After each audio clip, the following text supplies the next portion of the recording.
Gain of function. Thank you. Gain of function. That's what I was thinking. I knew it was 3 words. If it was gain of function, that's how it can be spread.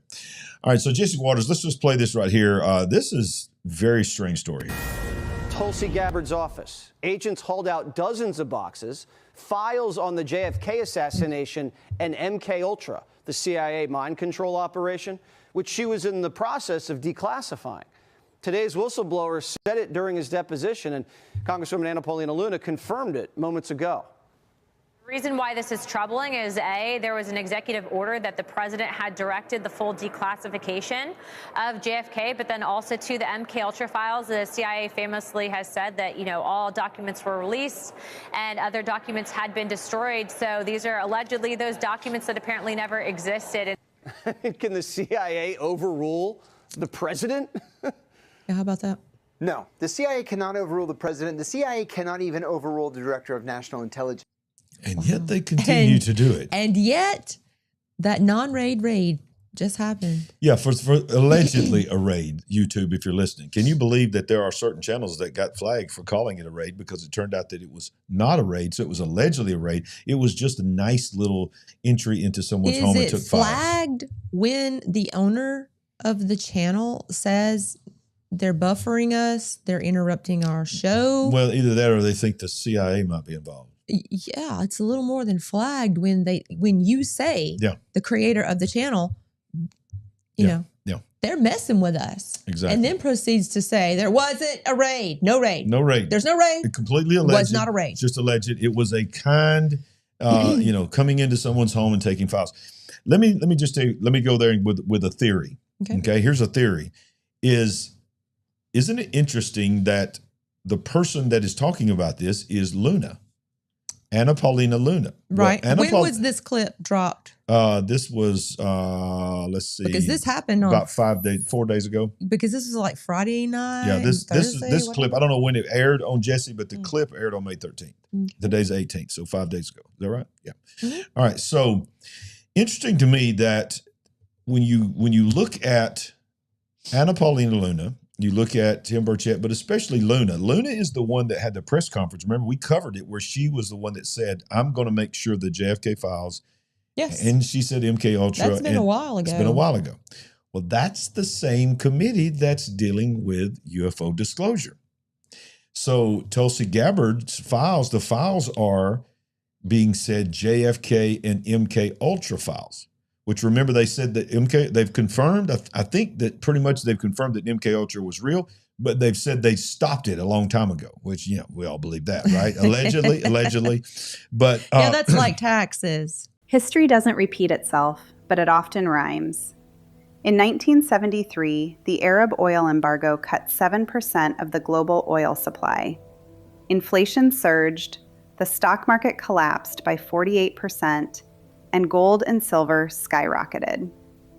Today's oil crisis in the Strait of Hormuz affects nearly 20% of the oil supply. So if a 7% shortage led to a market crash and a historic move in gold and silver, what could result from a 20% shortage? Once again, we are experiencing geopolitical conflict, inflation, uncertainty, and rising demand for gold and silver. Inflation has already climbed to 3.5%, and this surge is far from over. In fact, the U.S. inflation picture is the worst it has been in 4 years. There's a saying on Wall Street, sell in May and go away. But while markets face uncertainty, gold has doubled the performance of the S&P 500 since the year 2000. Gold has also averaged 20% yearly returns over the last 25 years. Now, major financial institutions like JP Morgan and Wells Fargo are forecasting gold could reach $6,300 an ounce by year's end. This isn't a time to panic. It's a reason to adjust your investments. First, own more gold and silver. Call 1-888-450-6380 today to receive your free investor guide. Patriot Gold Group has been named Consumer Affairs' top-rated gold IRA dealer for 9 consecutive years. Call 1-888 888-450-6380. Yeah, exactly. Yeah, those taxes, they seem to work about the way they want them to. So they're not going to be letting go of that anytime soon. Right. So my theory is just a theory, is here we go, ladies and gentlemen, drum roll. So Luna is the one that's talking about it, and Luna is on the forefront of the one talking about the UFO files, as well as, you know, the others that are famous and got their faces out. There's about 2 or 3 of them that are really famous out there. But here's the thing, Burleson and Burchett. And we'll show a clip from Burchett tonight. But so was there more there in the files for just JFK? Because I mean, come on.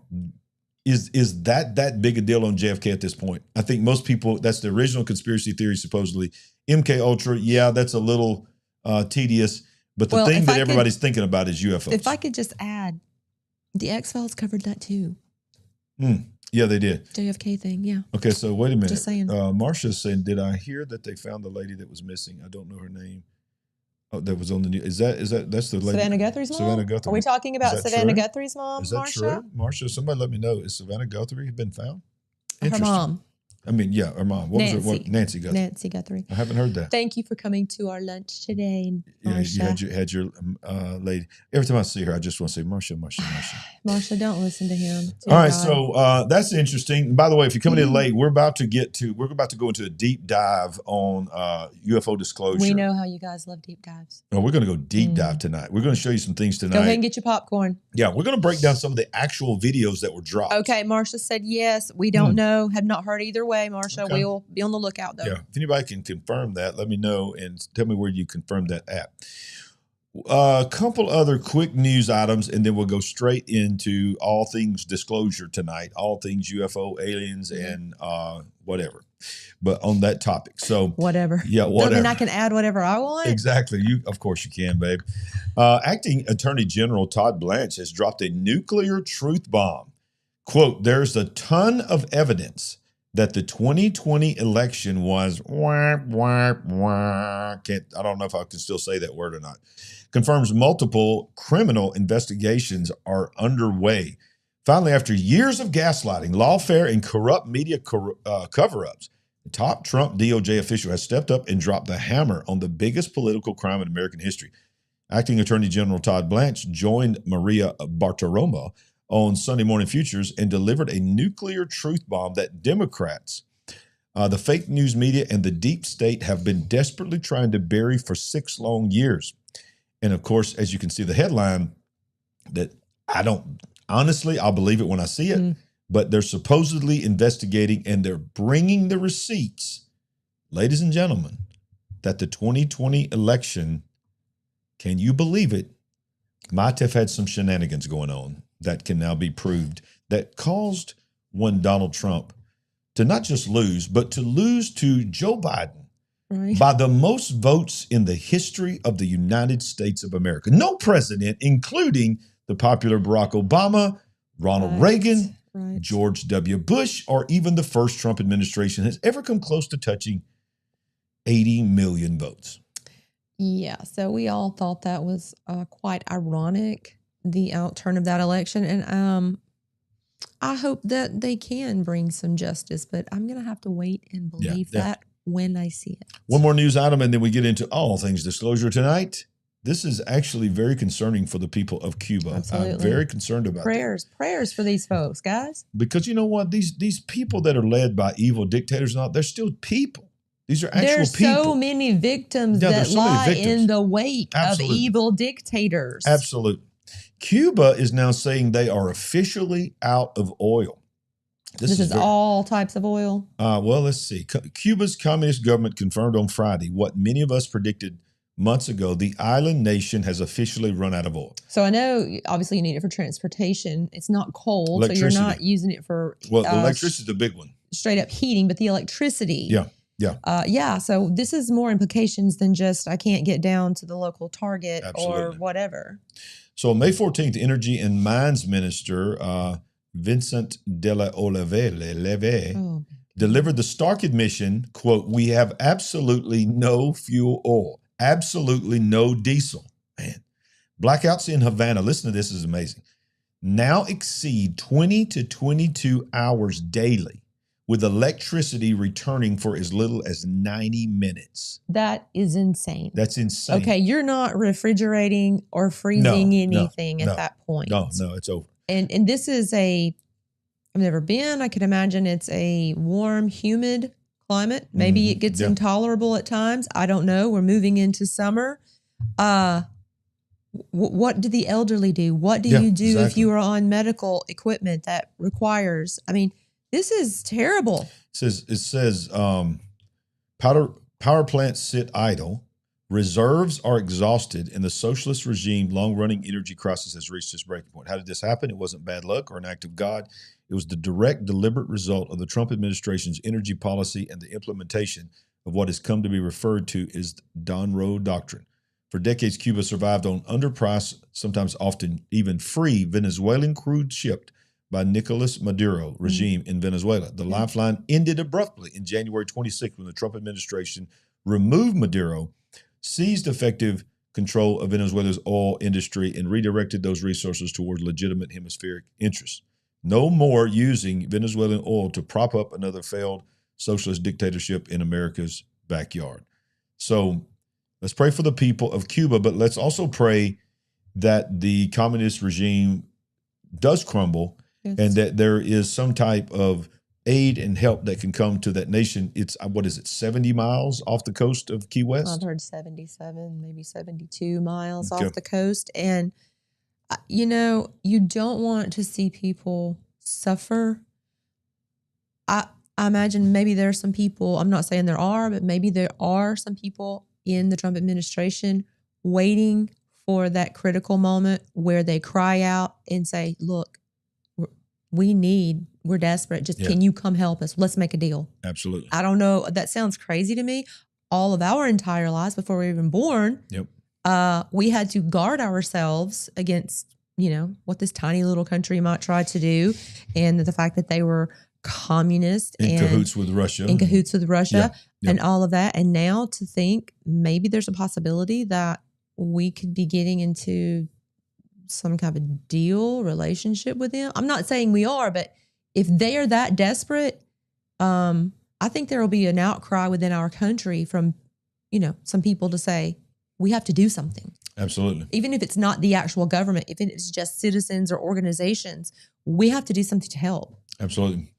Well, one of the things you can do to help yourself get equipped for this moment is get a copy of my book, I See Greatness in You. It's all right here. Here it is. We have that one as well. This is the first one, I See Greatness in You. The Final Flood is out now. It's a bestseller. And man, we're very excited about it. You can go to thefinalflood.com. It is actually directly linked in the description below, so you don't have to search for it. Thefinalflood.com. Thank you for over 180 so far 5-star reviews on Amazon. That is amazing. It is also available on audiobook now. So for those that wanted audiobook, it is there now. We got it on Kindle version, audiobook, and paperback, all at thefinalflood.com on Amazon. Go get you a copy today and get ready for what is coming in the world. I want to say 2 quick things. Thank you guys for looking that up on Nancy Guthrie and getting us the latest information. What is the latest? No new news is what I saw. So we thank you for helping us out with that. Also, I know we're about to move on, but before we do, I had an alert to you on my way home today. I said, hey, did you see gas prices are $4.19?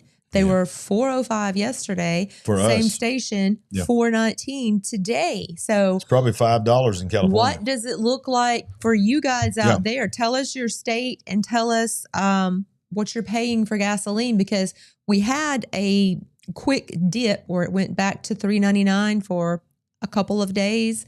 Then it crept back to $4.05, and then it's jumped from $4.05 straight to $4.19, which was a little bit of sticker shock. I'm glad I filled up over the weekend because now I'm concerned that it will continue rising throughout this week. Yeah. All right. So another thing that we're concerned about, but yet also because we know what the Word of God says, we're not concerned because Jesus said, see that you are not deceived. Yes. And we're not deceived. We know that something big is coming.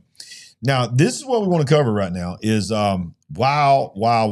Donald Trump just got up in the middle of the night and just started throwing out alien-related, UFO disclosure-related Space Force related Yeah, what's AI that? generated videos. What's that? Was that on And that pictures. alien.gov? No, this is I just know it's on not. Truth Social. I know it's not. No. And by the way, alien.gov's not even being used right now, but it's Hadn't gone live yet. war.gov/UFOs or whatever it is that they dropped the files on. Yep.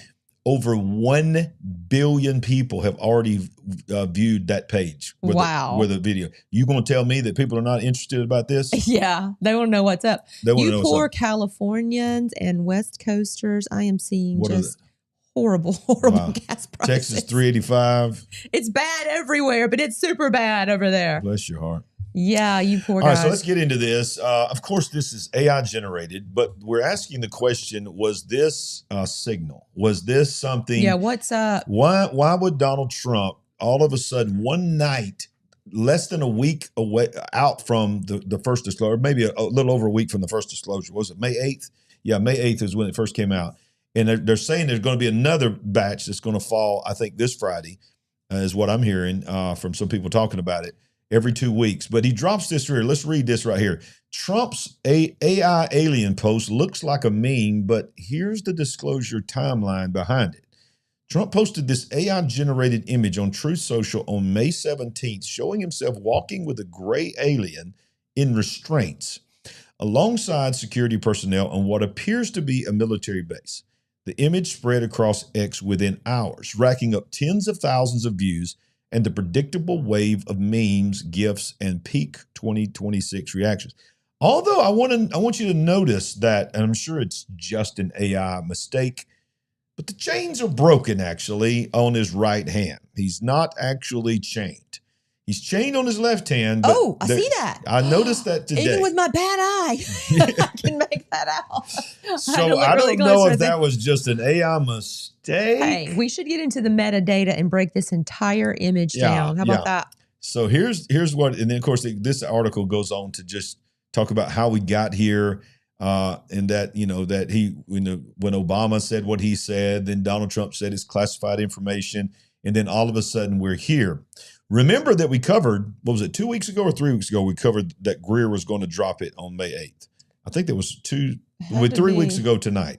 Yeah, it was 3 weeks ago tonight. Because we had advance warning and we were able to play some video clips of that. Wow, California 665. And even worse, I think, in some cases. Hey, if it goes to 666, don't buy it. Don't buy it. Don't buy it.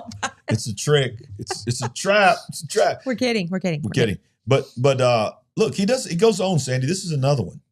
He's there supposedly out in space. This is Space Force logo. Yeah, and by the way, this is not somebody else that made this. Or maybe somebody else made it, but this is posted by Donald Trump on his official Trump social.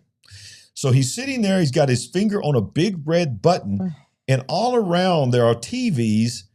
And y'all, these are literal places around the world where there's bombs going off, and he's firing Space Force rockets from space, managing something. And then we have this one here, United States Space Force. He's standing with the whole world behind him. And look, he has armies of robots. Oh, boy. And a UFO in the background. It's going to be the Clone Wars, isn't it? And he's walking now. So look, we know that he's the master entertainer. And we know that he is all about symbolism. But also, y'all, he's pretty intentional. Yes, he is. He's pretty intentional. Let's just go ahead. Whether you love him, hate him, whatever, he's projecting something. Don't you think that he's trying to prepare us for something? Odds are, my opinion is, more yes than maybe. I would lean more into he's trying to tell us something, but we just don't get the full picture yet. Yeah. So, yeah, I think so. And from what we're hearing, Elizondo and what's the other guy that they look the same? They look very similar, but I can't ever think of that other guy's name. Is he in the government? No, he's one of the whistleblowers. It's always on there. We've got a video of it, and I can't ever think of his name. He's everywhere all the time. UFO Disclosure. He's on the documentaries and all that. Okay. Who is Elizondo the one they made the movie about? The one that just came out about something about sleeping dog or something? That's Jeremy Corbell. That's what I'm thinking. They used Jeremy his Corbell. He did not make the movie, is what I understand. Okay. So he gave 20 years of film footage and whatever to, I don't know the person's name, and I believe that person took that and put this documentary film, whatever it is, it's Sleeping Dogs.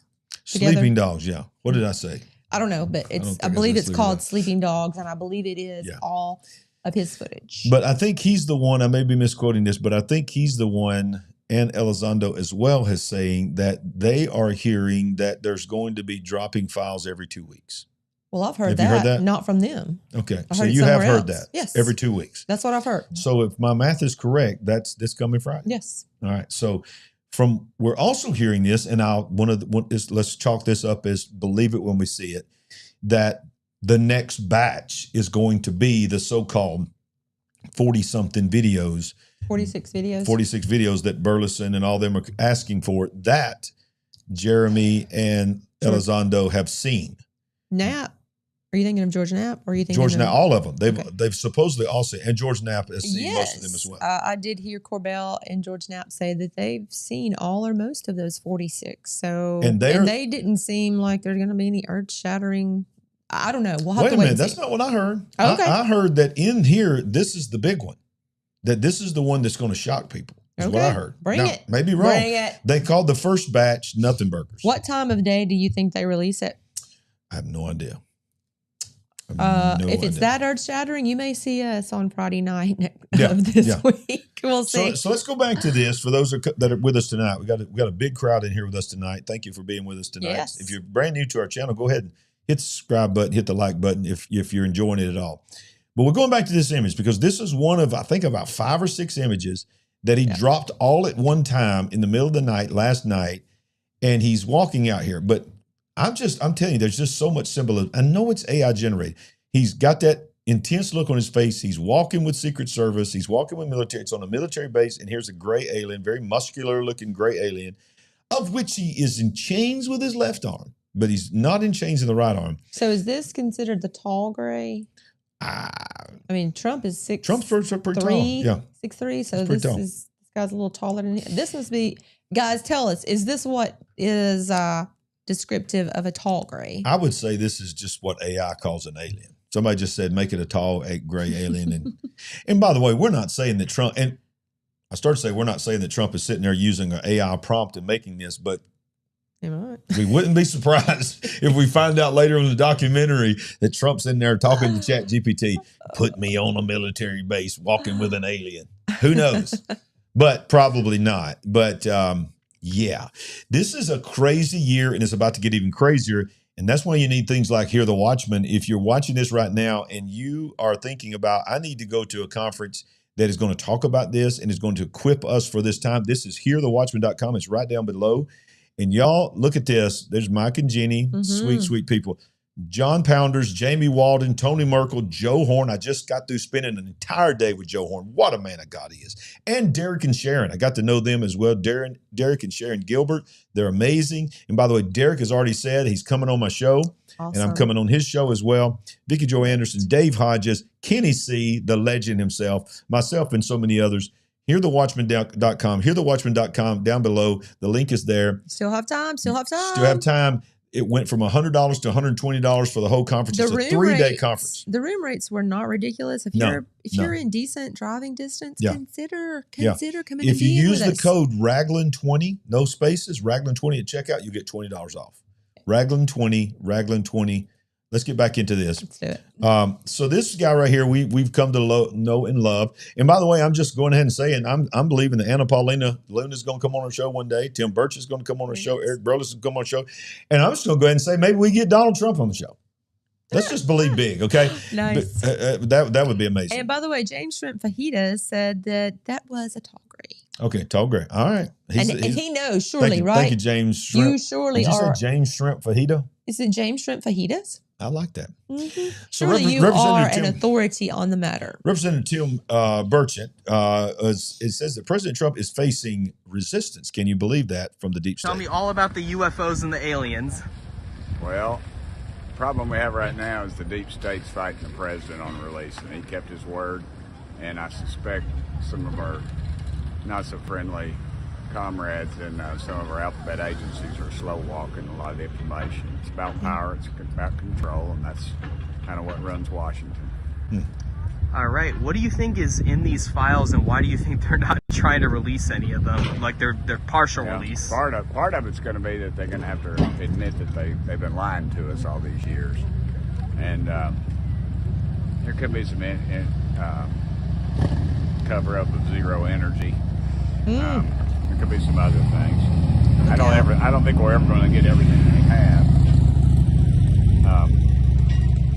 But that's kind of the nature of the game. But Trump's kept his word so far to me, so that was a personal word he had with me. So I'm proud of that.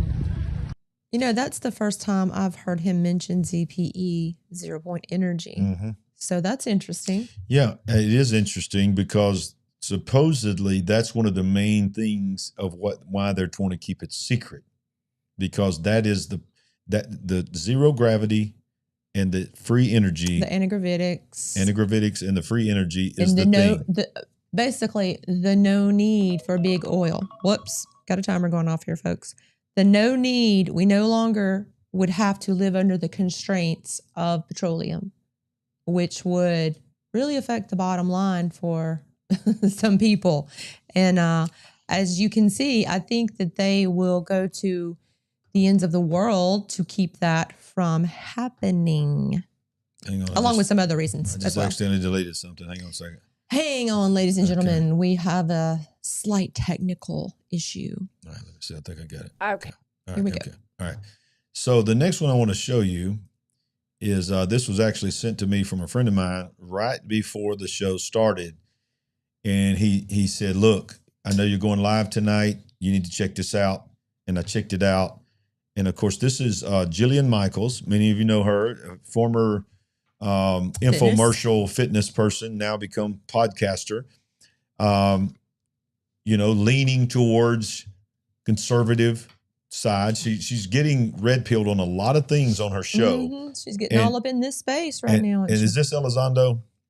That's Lou Elizondo. All right, so she's got Elizondo on there, and she opens it up with referring back to Matt Gaetz and what Matt Gaetz said about the alien hybrid program. All right. So, and what Tim Burchett, and we'll get into that in the next video, in the next couple of videos, where Tim Burchett said, what I've seen would keep you up at night. So let's listen to this. It's very interesting what Elizondo says. And this came out 6 hours ago. All right, here we go. Okay. So where do we start? Should we start with an alien hybrid breeding program where they're capturing right out of the gate caravans of immigrants and forcing them into this? Or should we start with the fact that a congressman who is well respected thinks that if this is fully disclosed, it's going to set the country on fire? I'm going to hand this one over to you here. I'm speechless. Sure. Well, first of all, I've had the privilege of speaking to Representative Tim Burchett and his colleagues, and what he's saying regarding access to very sensitive information, he's absolutely correct. Some of the people that briefed those individuals, I personally know. They were colleagues of mine back in the day. He's absolutely correct that some of the population, I think, would probably be potentially concerned about how much we know about this topic, and for several reasons. We can go into that. Now, as far as this notion of alien crossbreeding and hybridization, let me just preface this. When I was in the Pentagon at ATIP, I was a nuts and bolts kind of guy, so really airframe, air integrity, the material science and propulsion behind the vehicles themselves, not so much the occupants.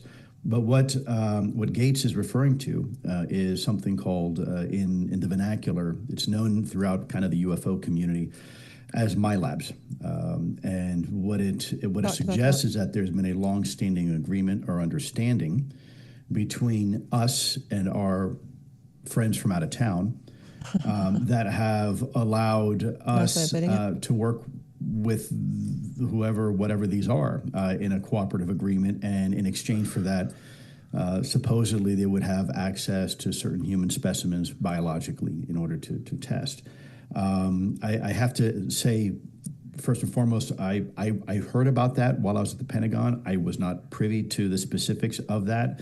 From my understanding, that relationship began, if it is true, began sometime in the 1950s. 50s. Wow. And has continued. I have met several individuals, former intelligence officers for the Air Force and other services, who swear by it, who actually say they've had encounters with UAP and have seen military personnel in and around the vehicles. As if, very nonchalant, as if it was supposed to be. I have to be careful with going into any type of speculation about hybridization or any type of scientific study or research, because again, that was not my forte. But what I will say is I've had plenty of individuals tell me verbatim that the military is far more, the military industrial complex is far more involved in this topic than anyone really knows.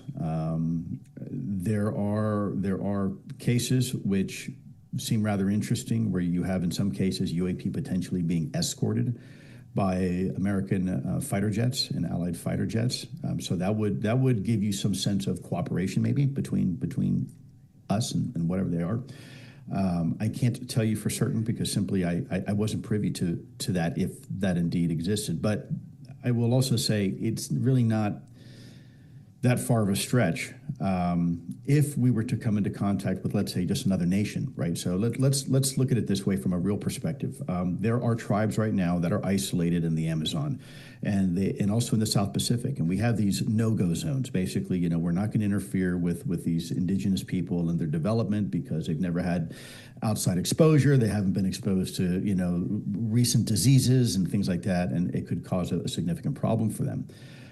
But once one culture decides to engage another culture here on Earth, right? Forget about out there, just right here. You have an exchange of ideas. You have agreements between the different peoples. Sometimes it works, sometimes it doesn't. You can go back and look at the conquistadors during their La Reconquista, or the reconquering, where their interaction with indigenous people didn't go so well, right?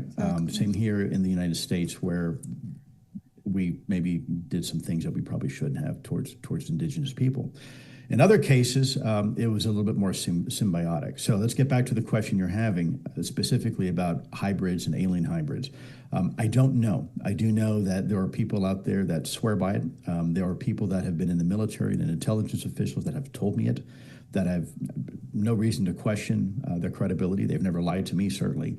But I don't have firsthand knowledge of that, of hybridization or forced hybridization. And if that is the case, then I think Representative Burchett is absolutely correct, because if now we have, if it's true that there's a scenario where we have elements of the American government wittingly cooperating with something else and allowing human beings to be against their own will, right, be taken. Well, from my perspective, when I was a special agent, that's called kidnapping, right? That's a felony offense.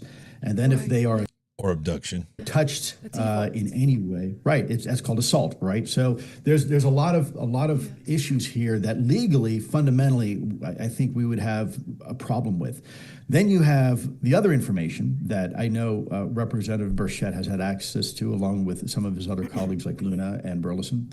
That could be very disturbing, because it shows that maybe we have been a little bit more complicit with this topic than we had previously stated. Keep in mind, we spent decades saying nothing to see here, folks. It's not real. This is not, this is silly. Turns out we were spending a lot of taxpayer money, a lot of your money, actually, researching this topic. And I was part of that effort, and so were many of my colleagues. And it turns out that, there are things that go bump in the night. And we're not only spending your taxpayer dollars, we're out here doing our own form of trafficking to make money, growing and selling drugs, according to some, in the poppy fields of the Middle East to fund all of these secret black projects. Did you see the shock and pain on her face? Oh my goodness. As she's hearing these things? Yeah. Unbelievable. I mean, you know what her face was to me? Her face was, this is a microcosm of the face of America and the world when this stuff really starts rolling out. Yeah, maybe. I mean, it's just because people they still laugh about it. If you notice how the newscasters will bring on a guest and they'll be like, "Is it true? Is aliens real? Should we be looking for little green men?" And they laugh. But y'all, it's one thing if maybe she heard something ain't right. Some of these things before, and it's just phenomena, and you don't know. But to have one of the main people come and talk with you personally and tell you line upon line things you might have heard and a lot of things you never heard, and he's saying these things emphatically, like, I've been, he's coming to as an authority, like, oh yeah, I've been knowing this for a while, and it's this, and it's this, and it's this, and it's this. Well, he leads with, I know exactly what Tim Burchett is troubled by. I know what he's talking about. So let's go here. This is, I believe, Newsmax, or maybe I think he's on Newsmax, this guy. But this is interesting here. Who just don't believe that any of this is happening, and that's fine. I get that. But over the last... And by the way, this is Dr. Stephen Greer confirming also that he knows what Tim Burchett is concerned about. 2 weeks, multiple people, including 2 members of Congress, have not denied that our own government is experimenting with mixing the DNA between some alien species and humans, while the White House continues to telegraph that further disclosure is coming. We don't know when. Dr. Stephen Greer is the founder of the Disclosure Project. He is a researcher, a medical doctor. He's been on the forefront of this conversation for the last 3 decades. Dr. Greer, good to have you back. Last week, I had one of those members of Congress on this show, Tim Burchett, and he said this. Take a look. If they would release the things that I've seen, you would stay up. You'd be up at night. I was briefed last week on an issue, 2 weeks ago, and it would have set the earth on. This country would have come unglued, I think, if they would have heard all that I heard. They would demand answers. And we need to. The people that know are dying or disappearing, as the case may be. Wow. And for the record, I'm not suicidal. Okay, so he said the things that I've seen would keep you up at night. You texted me right after the show that night, Dr. Greer. Right. Do you know what he's talking about, like, specifically? Yeah, I do. So for a number of decades, we have used the retrieved non-human bodies, biologicals they're called, and created creatures that are part human, part not human, and very advanced biomedical research. And I've known about this since the 90s, and these have been used in covert operations, like the CIA document we have that admits they were using this sort of tech as well as the man-made UFOs to stage and hoax alien abductions and all manner of nonsense. The problem is it sounds like a science fiction movie, but it's been part of a larger multi-decade psychological warfare operation, partly run out of a division of the CIA and some out of other special operations and attached to the aerospace industry giants. But yes, we know details of that. We know where these weird experiments are going on. And I've handed that off to certain people in the national security structure and to certain members of Congress, as well as the names of whistleblowers who have been involved. Okay, let me hold on. So there's a breeding program. Matt Gaetz said that. Tim Burchett didn't deny that. You're confirming that. Are there female volunteers that are taking part in this program? Like, how does that work? No, there are no. The human subjects are ones who have been captured in distressed areas and used for human experimentation. It's similar to what one of our whistleblowers admitted to, last year when he said that. Do you know, Dr. Greer, why would we do this? Like, who would want to do that? Talking about Michael Herrera. They would do it to try to create diversions and make people think that there's a threat from outer space when there isn't one, and also to confuse and cover up illegally run covert programs and say the aliens are doing it. It's a classic diversion and deception operation. Let me ask you about that. General Mike Flynn, and I don't mean to cut you off. We have to do this in the interest of time. So for everyone at home, that's why.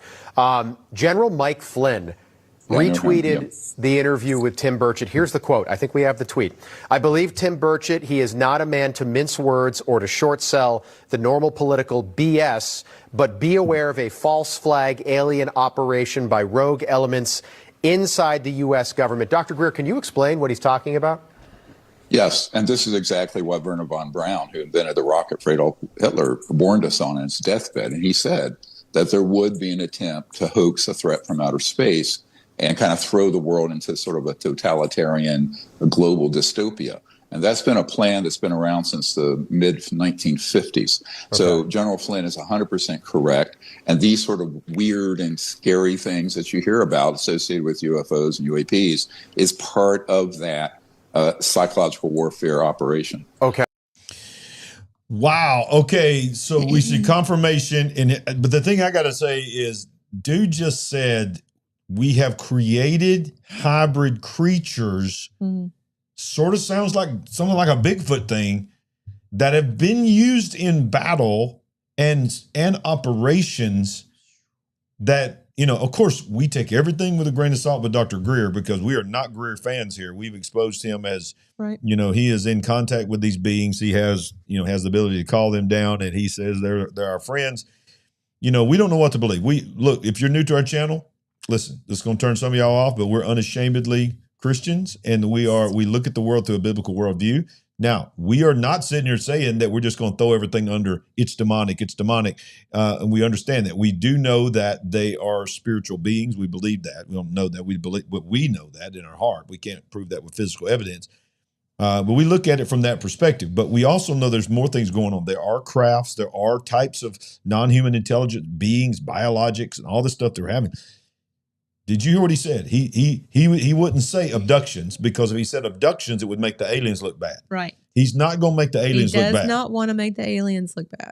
But he is saying that when this reporter said, are the women volunteering? He said, no, they've been kidnapped so that they can, so our government or NGOs or whatever you want to call it, can experiment and create these hybrid beings, crossbreeding the DNA, which is otherwise known as alien transhumanism. Okay, same thing that was around during Genesis 6 in the Bible when they infected the DNA. So I had this crazy thought when he was talking. I was like, because we always ask the question, you know, are people really seeing something like Bigfoot and all this? Could it be that some of these beings escaped? I mean, I'm just asking. I mean, because I don't know if what Dr. Greer is saying is real. There are creatures that have been created. I mean, I don't think that's outside the realm of possibility to think that they, you know, escaped some kind of captivity, broke loose or whatever. That's not crazy to me. But I would say this, you know, there's a lot of talk about warning people so that they're not deceived. Yeah, right. And, you know, there's so on one side, there's a lot of doubt that people don't need to be warned about. But yes, they do. They do. It's not just deception from the government. Right. It's deception from these organizations like the Stephen Greers, the Diana Pasulkas, the Chris Bledsoes, and so on and so forth. In my opinion, they're even more dangerous. Absolutely. They're far more dangerous than what the government would probably try to do to deceive. So yes, there is a need to guard people from being deceived. Because if you believe the narrative that is coming out by some of the people that are so-called government whistleblowers, most of them are not saying the big-time secrecy and the reason the entities that have whatever this is that they have are not government. They're extra government. They are being maybe funded by the government, but that's on purpose, we know. So as you're saying, the most deceptive element is probably not even the government. It is the extra, whatever you call it, NGO. I don't know if it's just called an NGO, but these government contractors, these powerful entities that answer to no one. Are some people referring to them as para-government? I would say that, para-government, because they really are not answering to any government. Well, you've got Dr. Greer and others like him who have their agendas. They love the supernatural aspect of it, and their communion and their ascension and all of the consciousness. Then you have those who will do anything to keep you from understanding the technology that is there. Sadly, shadow government. Sadly, there is a monetary side that goes right along with the technology, and they're using this in the trafficking in experimentation, whatever lines and types of experimentation, because of the money aspect or a furthering of science aspect. So you have some different parts, moving parts to this, and everyone desperately wants to protect their footing. Yes, 100%. Well, staying on that line here about the beings and the entities, ex-government scientists that's going around making the rounds right now on podcasts, and this guy's been around for a long time, claims the United States has recovered, listen closely, 4 distinct alien species from crashed UFOs. Goodness, that's Hal Puthoff. Yes, a veteran CIA-funded physicist and longtime Pentagon extraterrestrial advisor has publicly claimed that the United States government has recovered bodies from at least 4 different extraterrestrial species in crashed UFO incidents. Dr. Hal Puthoff, 89, a Stanford-trained quantum physicist who previously led remote viewing programs for the CIA and advised the Pentagon Advanced Aerospace Weapons System Applications Program, ALSAP, made the explosive assertion during an appearance on Steve Bartlett's The Diary of a CEO, which, by the way, I love that podcast. He says, people who have been involved in recoveries have said there are at least 4 types, 4 separate species. Let's just watch a little bit of this podcast. The world doesn't know this stuff. In his view, what would he say? There's a lot of reasons. I mean, certainly the idea that we can't. And by the way, he's on here with Who's that? Farah, Dan Farah, the producer of Age of Disclosure. Is this a brand new episode? This is a brand new episode that released this week. No wonder I haven't seen it. It's released this week. So they're both on there together, and they're going back and forth. We're going to watch several clips. Before you go back into that, Hal Puthoff, man. Come on. This dude, oh my goodness. But he is the last of a dying breed. 89 years old. So many of his colleagues and people he has worked with that were in the 40s, 50s, 60s, and forward, that were instrumental and integral to all of this secret work. I think some people may have referred to him as being Papa in Stranger Things. I think he may have worked along the lines of some of that, but obviously we're going to talk about technology here.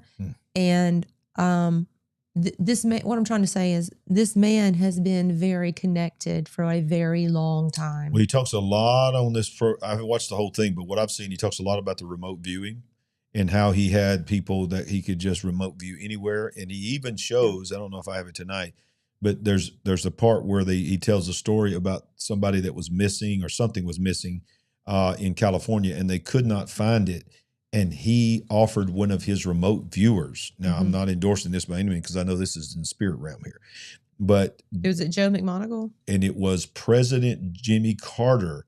They have the audio of him telling the story about how the government was trying to find this craft or this plane or something that went down. And he submitted this woman, and this woman came to President Carter, and President Carter tells the story that she closes her eyes, goes in this trance or whatever, and draws a map and puts a dot on it, and the military goes and they find it. And so this is, I don't even call it technology. I call it in touch with spirit beings. That is a little dangerous. But let's go back in this video because we got a lot of ground to cover here and see what Dan Farah, the director, remember, of Age of Disclosure, is sitting here, and he begins to say some things in this interview. And I encourage everybody to go to Diary of a CEO and watch this whole interview because he says things in this interview that I don't think he has said publicly anywhere. Okay, let's go. And it's very It's like everybody's got the green light. Yes. Elizondo's been talking a long time, but he ain't been talking like that. Nope. Everybody knows that something's coming, so let's go ahead and get out in front of it so that we can be a part of it. I don't know if they just decided on their own or if someone told them it's okay. Go ahead, release some more of the goods. All right, here we go. Tell our friends without telling our enemies has been a driver. To recap the reasons for secrecy, I actually believe it's better to kind of start from the beginning. When in 1947 there was a crash at Roswell of non-human origin, and RAAF captures flying saucer on ranch in Roswell region. That's right. And then this is the image of their cover-up story, trying to show a weather ballooner. Yeah, so multiple people in my film go on the record saying the Roswell crash really happened. Technology of non-human origin and non-human bodies were recovered. If you put yourself in the shoes of the military and government at that point, like put yourself in Truman and Eisenhower's shoes, you're just coming out of World War II. The world was just chaos for a very long time. It's finally starting to settle down. You can't exactly step to the microphone and tell America that there's a new threat that we know nothing about and we can't protect you from.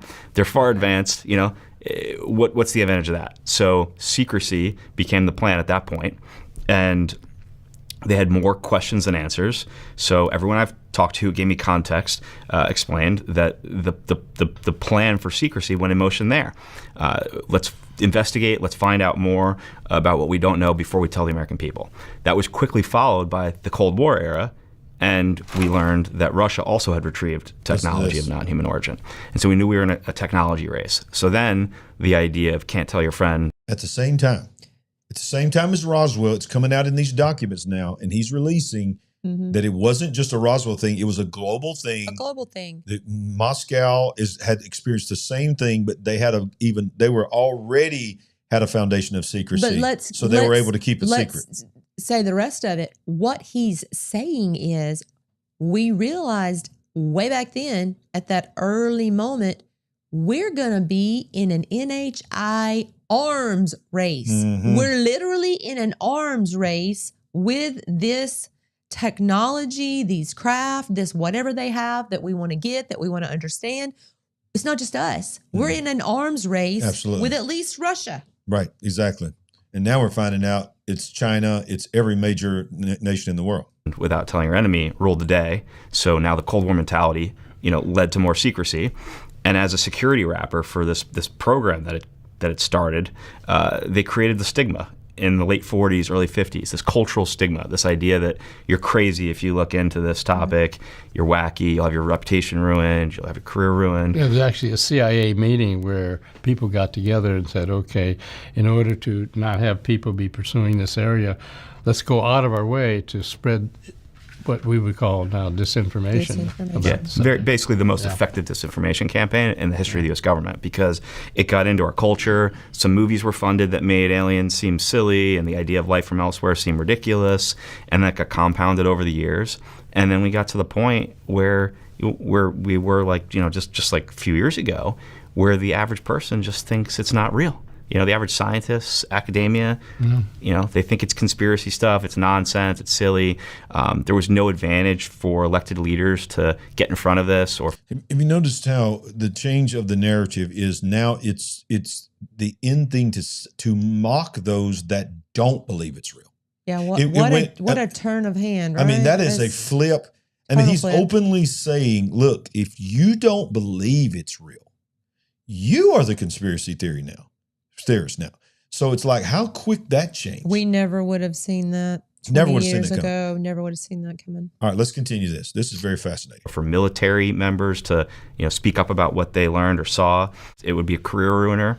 And that started to shift several years back when Jay Stratton and Jim Lukaski, when they put together OSAP in 2010, and they started to go out there and collect data and get evidence, and they started to actually share it with the Senate Intelligence Committee and the Senate Armed Services Committee, and looking at classified data in a classified setting, people like Marco Rubio, who was the vice chairman of the Senate Intelligence Committee at the time, started to realize, there's something here. Not only is there something here, but we've got a problem, right? There's a lot of UAP activity over these highly classified sites, like our nuclear weapons sites. There's a lot at stake. We are in this race with other nations, and the stigma has created a disadvantage for us. It's very hard to win a technology race when the majority of your scientists don't know it's a valid area of inquiry, right? All right, so we're going to talk about this real quick, and then I'm going to show you the next part of this video, which is just, which is what really went viral. And let's see. So what do you think about what you've heard so far? And then we're going to go into the next part of this video where the interviewer, and I can't think of his name right now, but he he asked the question about the beings, and this is when he says on there that we have 4 different types, and he talks about that. So what you've heard so far, you've heard Dan Farah. Let's go back and let's review. Most of our viewers know this, but for those that don't know this, Dan Farah is the producer of Age of Disclosure that came out in November that we've covered extensively. He is also the co-producer with his best friend, Steven Spielberg, of a show called Ready Player One, which is a story about something happening. They don't really tell you what happened that causes a dystopian age to come about, and the whole world is living vicariously through digital means and living another life through digital headsets. They wear the goggles to be able to tolerate and stand their day-to-day life because it's hard and oppressive in this world and environment they live in. Look at here, we got the confessionals in the house saying it's a great show. Our people, that's my tribe right there. That's our tribe. I love my people, the confessionals. Tony, Jack, and Derek. All right, so here's the thing. So now we have this same man who is best friends with Steven Spielberg. Right. He does Age of Disclosure, and then lo and behold, less than 6 months later, the big one that's coming in just less than a month now. Less than a month now. Wow. Disclosure Day. May 8th, the disclosure files start dropping. It was not Disclosure Day, but the files start dropping. Right. 2 weeks later, which is supposedly, I have it in air quotes, if it actually happens, I'll be shocked. This coming Friday, some people are, 22nd? Is that the 22nd? Yeah. Should be. All right. So supposedly the mysterious 40-something files that are supposed to really be the game changers coming out, and they're going to roll out every 2 weeks. In the midst of all of that, you have this movie coming out. Then you have the upcoming 250th anniversary of the birthday of our country. And then just 4 days later is the 79th anniversary of Roswell. Y'all, we feel like we're being set up for something this summer. Does it not feel like this is the summer that will take over all summers of our life? It definitely feels like we are being walked into, whether that happens or not, it just has an ominous feel like we're headed towards something. Absolutely. But we ain't worried. No. Because we know what this is. That's right. All right. Hey, Jesus said, don't be deceived. Don't be deceived. We want you to be prepared. Okay, everybody here in this community, come on. That's our drive. Now, for the record, let me just full disclosure. When I say we know what this is, I don't actually know what they are, but I know that the forces behind it is to deceive us. Yes. It is to get our minds off of our Creator, and we put our faith in God. All right, so let's go back here to this interview on Diary of a CEO. And I believe this is the part where the conversation shifts to the 4 different types of beings. Oh, before we get into it, can we guess? What are your guesses? You guess. Obviously, the Greys, the reptilians, the mantis, and what else? The Nordics. Nordics. All right. So look, I don't know. So I forgot what he says. Here we go. Get your votes in. Get your votes in now. Go. Caused a crash and then recovered. And have you spoken to people who, you talked about Jay, have you spoken to other people that have worked on these crashed crafts? I've talked off the record with some people who are involved in recoveries. Mm-hmm. They would not go on camera to do interviews. Special Forces people that would not go on camera to do interviews. One I actually thought, I've mentioned this in another interview, but one I thought was going to do an interview, and then a couple days before sent me a message saying, after further consideration and long talks with my wife, I decided I'd be forfeiting my life if I participated in her interview. And I thought that was like very unsettling message to get, obviously, but also very specific word choice, forfeiting my life. What did he know? He was a very senior Special Forces guy who had told me he had been involved in multiple recoveries. That's what he told me. Okay. And I met him through some high-level intelligence people. Early on in my process, I got connected with the Senate Intelligence Committee and the Senate Armed Services Committee, and they had on their own learned the reality of the situation through the work of OSAP and then ATIP and then the UAP Task Force, and through their own intelligence channels. Leaders on those committees wanted to educate the public about what they could lawfully about this, but they didn't really have a way to do it. It's such a complicated situation. It takes a while to explain it. You can't do it in like a 6-minute news hit on Fox or CNN or even like a 15-minute, 60-minute segment. You just can't do it. And no one wanted to be the one guy trying to do it. So when I started putting together the film and socializing this safe way for people to step forward, it also quickly became those people's plan for disclosure. That's why Secretary Rubio participated. That's why White House National Security Council members participated. It became, amongst the group of people who had learned the truth, it became the plan for disclosure, the way to bring this information out in a thoughtful way. Do the presidents of the United States know about this stuff? Are they aware? Historically, no. Historically, yeah. no. And even Rubio says on camera that, historically, this has been kept from even sitting presidents. Who would know then? So a number of the people in my film break down, and a few major defense contract branches of the military, but major defense. You could have career, and they can just wait out sitting presidents. They can wait out. I thought I had it queued just right. Hang on. Sitting been learned so much, the most powerful guy in the world as our second. He ended up in that right as the age of disclosure is coming out and driving this national conversation. It really led to the current president, Trump, being informed about this in a way that no president has in a very long time. Not had direct access to that, but I believe the people who I talked to. Recoveries have said there are at least 4. Many types. People who have been involved don't know it's a valid area of inquiry, right? And do people think that there's one type of non-human intelligence that's visiting the Earth, or is there many types? People who have been involved in recoveries have said there are at least 4 types, 4 separate types. Now, I have not had direct access to that, but I believe the people who I talked to. 4 different types of life. 4 different types of life, at least. Yeah. And the people I've talked to, through the process of making the documentary, both on camera and off the record sources, and the people Hal's talked to over the decades, have said that there have been dozens of recoveries of crashed craft in the U.S. alone. Dozens of craft of non-human origin that either crashed organically or caused to crash and then recovered. And have you spoken to... So 4 different types, and I apologize for that I didn't have that cue correctly, but that was still some good stuff, what he was saying. It's just very, very interesting. And, that's the big question, right? The big question is, and let's just point out, what are these things? We not necessarily saying we believe them or that they're telling the absolute truth, but it is very interesting just that they're saying these things. Obviously, they believe them. Yeah. Well, we've gone on record here and said, even as pastors, we've been at the same church for over 30 years. We're just local pastors is all we are. We're just, just lead our church, and we started a podcast. That's it. But this is interesting to us, and we don't know how to define this, okay, other than you look at the Greer side of it. Mm-hmm. They are our friends. Anyone that has any kind of... and this is his whole platform. That's his whole platform. They're good. They're our friends. You need to want to be with them and commune with them. Right. And if they wanted to destroy us, they would have already destroyed us.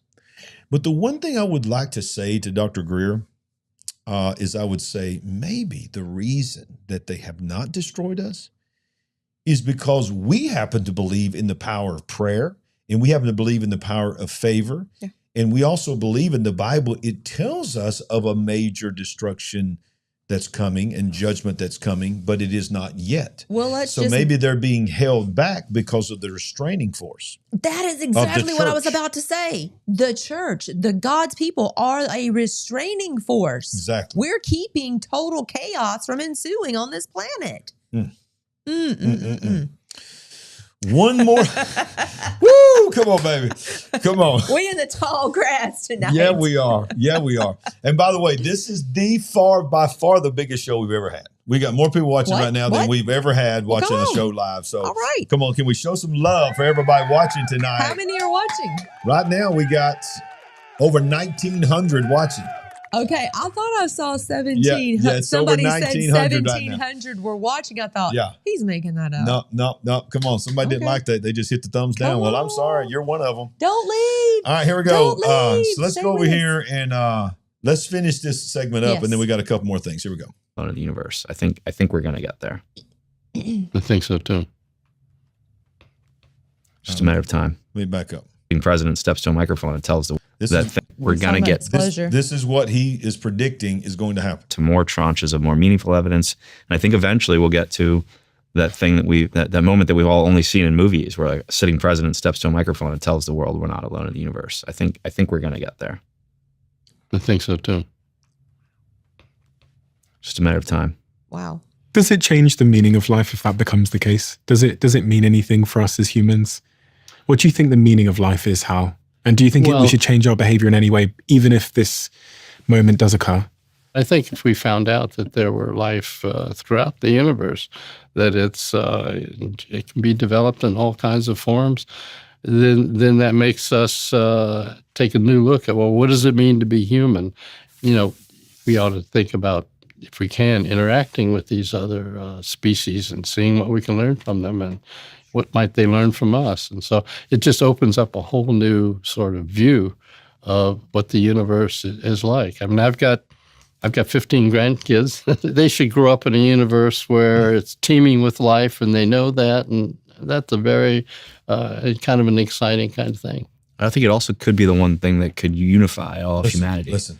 Yes. Reagan gave a great speech during his presidency at the United Nations where he said he often thinks that it might be a threat from outside this universe that makes all of humanity come together and think more about what it has in common than its differences, and moves them past the conflicts of the moment. And that might be wishful thinking and might be naive, but it also might actually be the one thing that could line people up. Has it changed how you think about the meaning of life? Between what I've learned about the reality of the UAP situation and the existence of non-human intelligent life, what I've learned about, for example, remote viewing, it's made me realize that our sort of Western present day view of reality is not complete. We think we know everything there is, to life and how things work, and we just don't.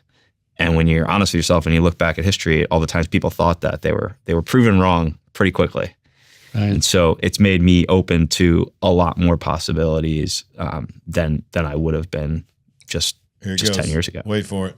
I think it'd be a renaissance in our attitudes toward life and everything. How they're talking about it. If you love The Diary of a CEO, Brandon, you watch this channel, please do.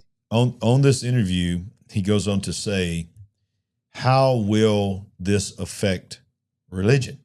Right. And I'm paraphrasing, but they both said that they were Catholic. And one of the things that Dan Farah says, and I thought I had the clip queued up, but you can go watch it yourself. I encourage you to go to the Diary of CEO, of a CEO, and the whole full interview is there. He also has another channel called the Diary of a CEO Clips, where he's got it clipped up for better digestion, if you will. But they both say that they're Catholic.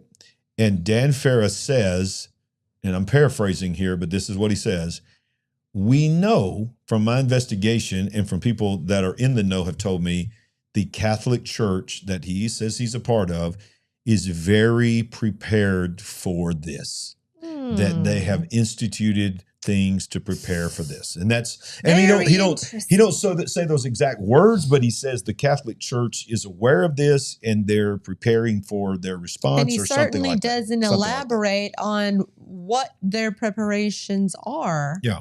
Because I hope enough people would be sensitive to enough that those things would bother them very badly if he were to say what they were. Well, we know that it's been reported, allegedly, that the Catholic Church has made a statement that, they would be prepared to baptize our brothers. Am I saying that right? Is that what they said?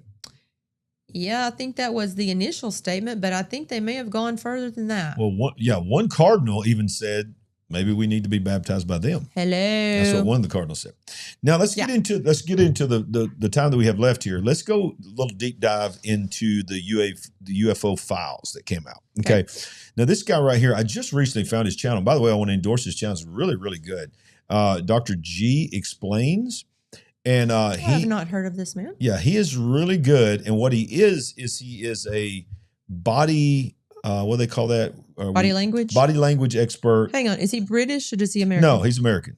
He's American. Dr. G. Dr. G explains. I'm writing that down. So he'll just play these videos, and then he's got one video where he does a body language breakdown of the astronauts when they came back from Apollo, I think 11 and 13, and how they got on the ship and how they acted when they got off the ship and how they're hiding something. Well, now we see these are some of the files on Apollo 11 and 12.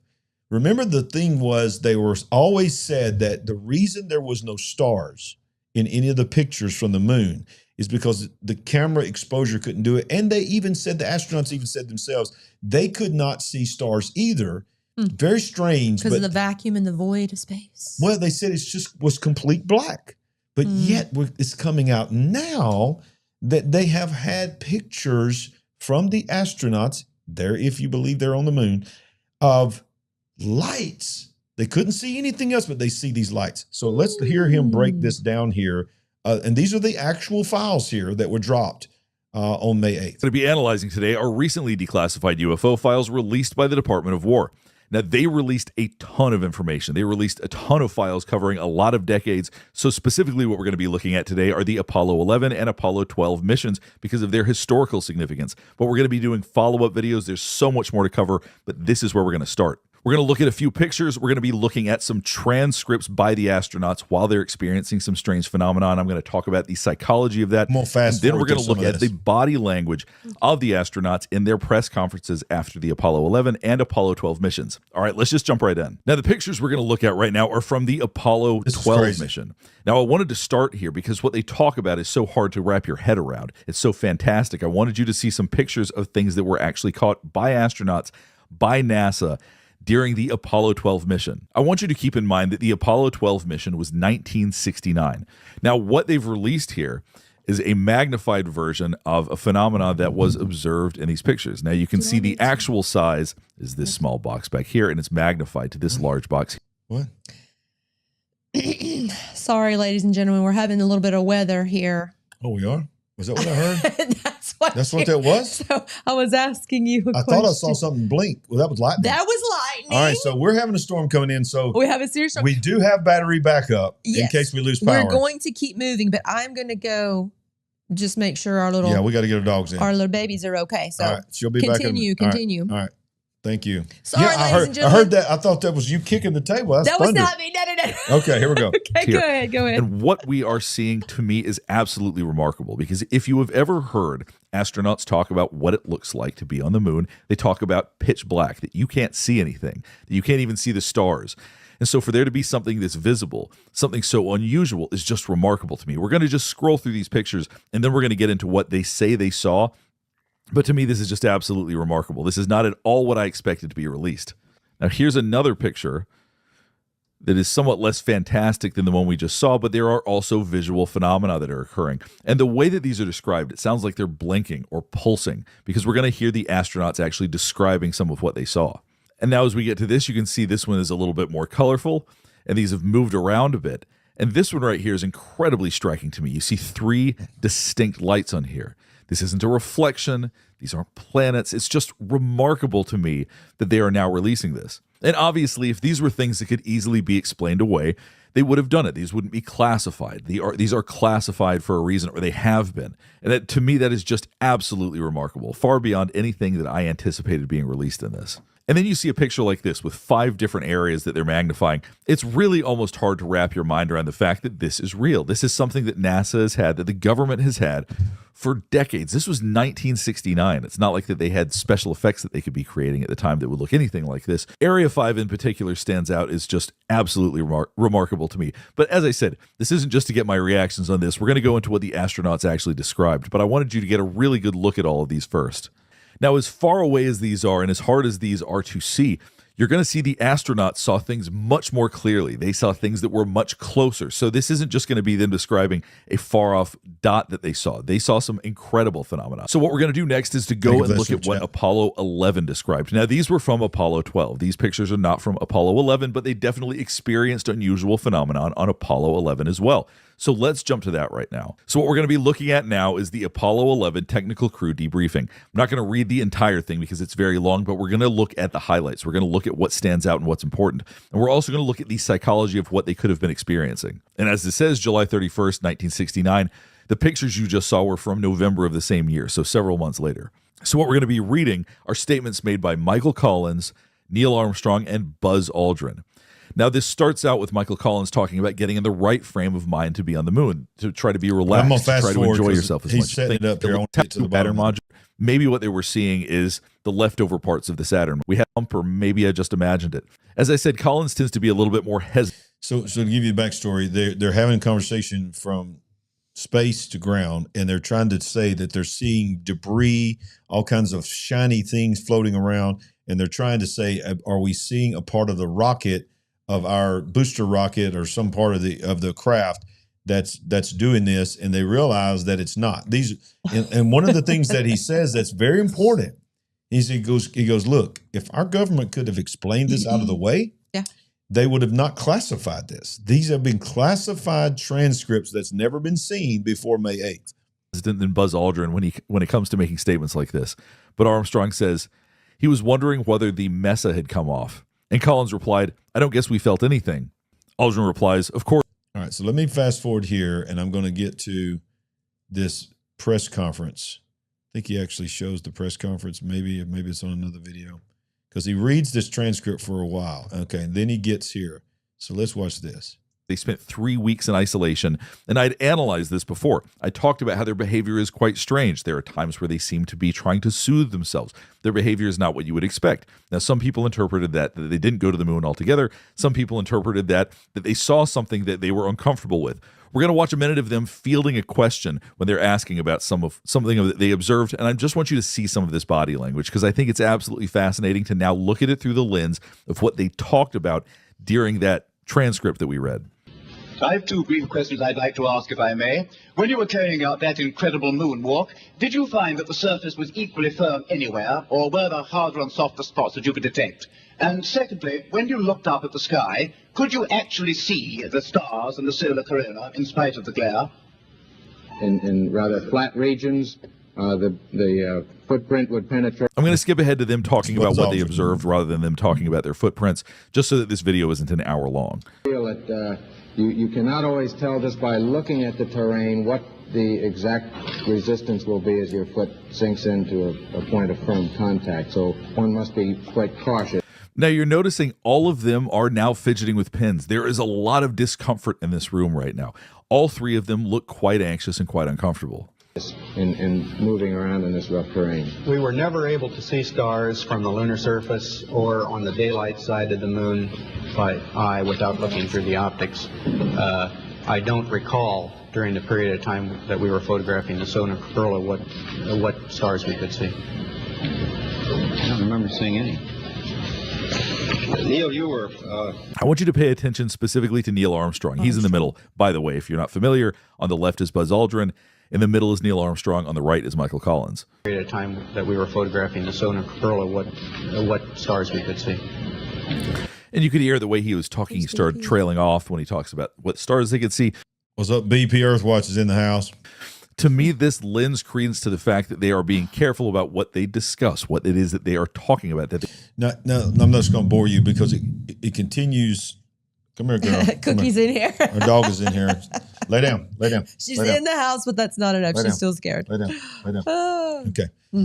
So I'm not going to bore you, but it's fascinating. He goes and he breaks down their body language, and he says, basically, from his expert opinion, that they're hiding a lot. Now, one thing he says, and a lot of people in the live chat will agree with this, he says that some people believe that they're hiding the fact that they never went to the moon, that it was all fake. Right. Then he says the other theory is that they are really terrified to actually give away what they saw, that what they saw actually terrified them. I have watched multiple videos through the years where people said that Neil Armstrong was never the same, that he secluded himself. He didn't want to do interviews. He didn't want to talk about anything. One person went to his home to do an interview. He was sitting in a room by himself in the dark, mostly unresponsive, just that something must have happened to him. Yeah. Now that's their own account and opinion. Here's the interesting thing. And by the way, let me show you this right here. This is all the files. This is a hub of all the files here. You can go to the war.gov site, but we have 158 records. We have 116 PDF documents, 27 videos, 14 images, 1 audio file, and right as of May 8th, 2.8 gigabytes of space that has been released in data. As you scroll down through here, these are the agencies that these originated from, 4 different agencies. From the Department of War, 79 of these files, 57 files came from the FBI, 15 from NASA, and 7 from the Department of State. When you go to the war.gov files, you'll see these files. These are all the files that are there. And, you click, that was the latest ones. Like if you click on videos, you can see the videos that are there. So these are just, this is just an example of one of the videos here. And it gives you descriptions and so forth. But you can see when you play it, it's going to be like a little tiny dot, and it'll be difficult to see it. You'll see that shoot across. So this is just an example of what you see in the UFO files when you go there. Thanks for that super chat. Stream red line. Thank you. That's Joe Demers. Thank you, buddy. So you see, this is what you're getting when you get there. That's why I don't believe this is a nothing burger. I don't believe that. But what the people that are looking for this are calling it that because this is they not want the big to stuff. see certain things that, quite frankly, they probably need to prepare themselves that they may not ever see particular things that they're wanting to see. But I think that they are going to see some things of note eventually, maybe on this next release. Yeah. So we'll wait and see. This is the famous one that came out. Looks like the Christmas ornament. Interesting. But the interesting thing about this is it has like a trail.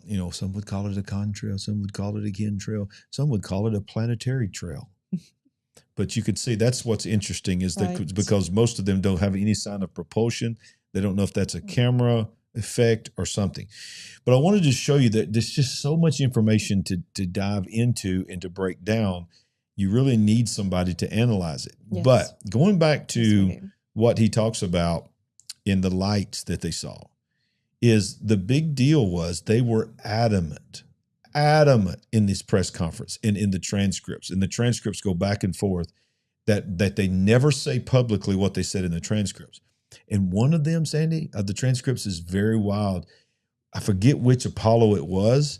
They said on the craft, one of them said a light came in like a headlight, and the way they describe it, like a train coming through a tunnel inside the craft was coming up to their face and would blind them and then would move away and turn into something inside the craft and then disappear outside of the craft. And they would see something outside the window and it would come in. Would you in one of the transcripts say that that's maybe an orb? I mean, yeah, but how does it come in through space? But what I'm saying is if you lean on the side of the... There are theories. If you lean on the side, and everybody's got their own opinion, we understand that. Everybody watching this right now, the biggest crowd we've ever had, I am sure there is 1,000 different opinions on this. But if you lean on the side of the interdimensional, which is a fancy government word for spirit realm, then you know that second heaven, you understand this, there is the first heaven, which is the atmosphere. Right. We look up and we see our clouds in the sky. That's what's known in the Bible as the first heaven. The second heaven is the cosmos, whatever, how deep that cosmos is, wherever you stand on that. And then, of course, the third heaven would be the place where the throne of God is. Well, the enemy, the devil, and the fallen angels have been banned from the third heaven. They have no access there. But we know, according to the book of Job, that they have access to the second heaven. And of course, we know they have the access of the first heaven, and he's even known as the prince of the power of the air. Think about this. The devil is known as the prince of the power of the air. Right. And when you look at the Bible, you see that men's hearts will fail them for the things that they see on the earth and even in the sky. So this deception is great. But if something is a spirit being, a hull of a ship is not an obstacle. A wall is not an obstacle. They can come through that. So it just feels weird. It feels like we're being set up for something. And I want to say to everybody that's watching tonight, on this biggest night we've ever had on a Monday night, I just want to say from the bottom of my heart, God has not given us a spirit of fear, yes, but of power, love, and a sound mind. That's the word of God. Yes. So we're not here to scare you or to cause you to believe in UFOs. We're here to wake you up and help you be prepared and not be deceived. Absolutely. We don't want you to be scared. Yeah, this is alarming and it may cause a sense of fright, but that's not what we're trying to do here. We're trying to help you avoid that. Trying to help you avoid that. And that's what we do here on The Big Picture. It's what we've always done here on The Big Picture, what we're going to continue to do here on The Big Picture. And if you want to know, and I'm say this humbly, because this is what I'm being told by people. This is how they're responding to me, and I thank God for it. If you really want to understand what is going on, first and foremost, know the Bible. Thank you for that super chat. Thank you, Tasha. Know what the Word of God says. And it leads in Matthew 24, see that you're not deceived. But in that same chapter, he says, as in the days of Noah, so shall it be in the days of the coming of the Son of Man. The days of Noah were not about flooding waters and animals 2 by 2. It was about the environment that happened that had transhumanism, beasts, all kinds of things. That's what Noah built in the midst of it. Corruption of everything God wanted to do, was trying to do there with people, with the animals. Yeah. Everything, the environment. Look, and it depends on where you stand, but this is where I stand. On the Word of God first. Notice this right here. The Word of God first. But I wrote this book called The Final Flood. That subtitle is Ancient Supernatural Technology, which is what we're talking about, fallen angels, and taking your place in the Noah generation. In these end times. Come on. In these end times. I believe God and it's an equipping manual. Absolutely prompted you and anointed you to write that book for this exact time. Yeah. And look, no one could have had any idea that these events would unfold when they unfolded. I mean, your book was released April 7th. Mm-hmm. I submitted it in October. Submitted it in October. 1 month later, we get the first file release, document dump. So we give God the praise that it's being used to help people to settle their minds so that they can understand and process what is really going on. And all you got to do to get your own copy is go to thefinalflood.com, thefinalflood.com, take you right to the Amazon page. Mm-hmm. And for those that are like me, I love Audible books. I love to get on the lawnmower and cut grass and hear the book and really maybe exercising, driving down the road. It is now available on audiobook. And the guy that's reading it, I don't know who it is, but he's pretty cool. But yeah, it's available Kindle, audiobook, and paperback. And we encourage you to go get a copy of it if you can. If it blesses you at all, leave us a 5-star review. Yeah. And y'all, we just love y'all. And we are so thankful that you're here with us tonight. We're so proud of this community. Yeah, we're so proud to be a part of it. This is great. We have, and look, smash that like button. If anything added any value to you tonight, and it don't hurt anything that if you say, you know what, I may not ever watch that show again, but I enjoyed that tonight, hit the like button, maybe even subscribe. We would appreciate it. Any closing thoughts, Sandy? Wow. What a show. This has been quite the night.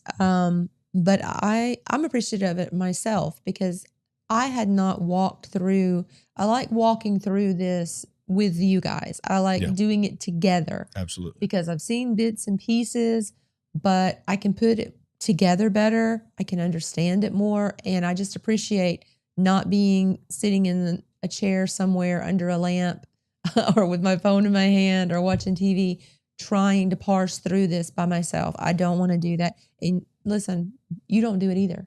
Let's do this together. Let's do it together.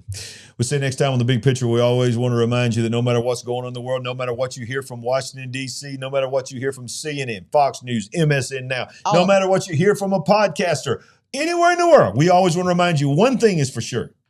God is good. His word is true. And we ain't woke. But we are certainly awake. See you next time. Help us build the Big Picture family. We're on a mission to wake up the world to what is really going on. Go to LarryRagland.com to give a one-time gift or become a monthly partner. Any amount blesses the entire Big Picture family. While you're there, pick up our book, I See Greatness in You. Browse our merchandise store, connect on social media, and get on the Big Picture mailing list at LarryRagland.com. Join us and be a part of the Big Picture family, where we ain't woke, but we are certainly awake.